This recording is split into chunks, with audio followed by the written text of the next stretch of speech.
Ang transformer di natin makikita kasi nasa ilalim ito. Kasi nakatank ito, naka-battle mode. Nasa ilalim yung transformer nito. Tapos dito lang yung mga laman loob sa may taas. Ayan, 24 yung capacitor. Dalawa. Tapos, MJL din. Same lang din sa may battle na Sakura na PE 80,000. MJL na. 1, 2, 3, 4, 5, 6, 7, 8, 9, 10, 11, 12, 13, 14, 15, 16, 17, 18, 19, 20, 21, 22, 23, 24. So ngayon guys, bali part 3. Dito pa rin tayo sa may bot ng Crown and then Sakura na Kinsonic. Iniwalay ko lang yung video para mas marami tayong content dito sa My Music Manila.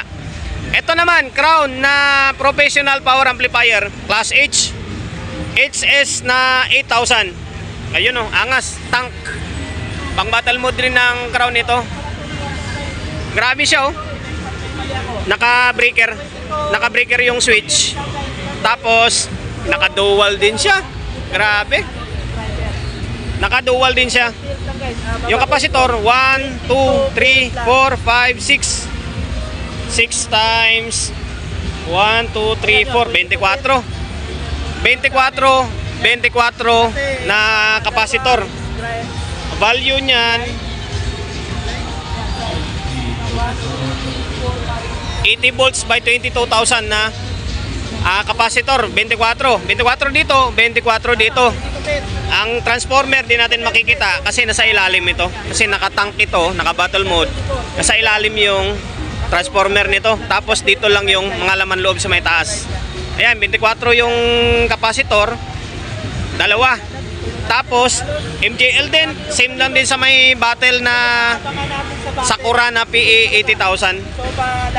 MJL na.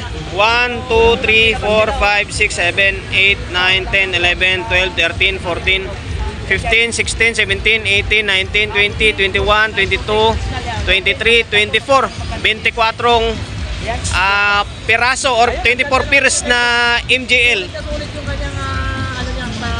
Power input niya. Ayan guys. Tapos yung MOSFET na ginamit ay 1, 2, 3, 4, 5, 6. Anim na MOSFET. Tapos tatlong diode. 1, 2, 3 diode. Tapos 6 na pares na MOSFET. Grabe. Sino kaya yung makakagamit nito? Or meron na bang nakagamit na nito?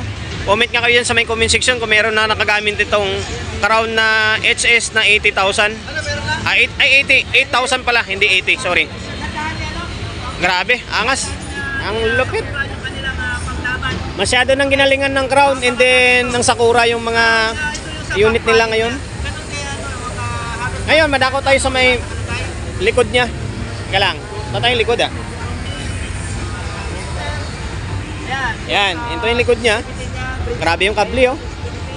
Parang kuha na to. Parang gis na yata yung laki nito. Ito yung back panel niya. Sa may kuan pala, sa may fan niya, 4 na fan na. Siyempre, intake and then exhaust na yan eh. Tapos ito yung back panel sa may switches niya. Common lang din naman sa katulad sa mga power amplifier. 0.775, 1 volt, 1.4, tapos bridge, parallel, and then stereo. Tapos may high pass, low pass siya na frequency, tapos naka-switch. May limiter and then grounding. Common lang din naman sa ibang mga power amplifier. Yung output, naka-binding post and then naka-speak on siya. Tapos sa input niya, XLR na male and then female. So yan, ang lupit ng Crown. Dako tayo rito sa may harap ulit bago tayo magtapos. Ayan. Pagdating sa haba, 8, 16, 20, parang mga 30, 32 siguro yung haba nito. Pasensya na kayo guys sa transformer, hindi natin masilip kung anong value nito or anong specs, anong voltahe na nilagay or anong voltahe yung pinalabas kasi nakatago yung transformer niya. Ayan lang. Crown, sa mga gustong umorder nito, pwede kayong magpa-deliver kasi may binigay naman sa akin ng calling card.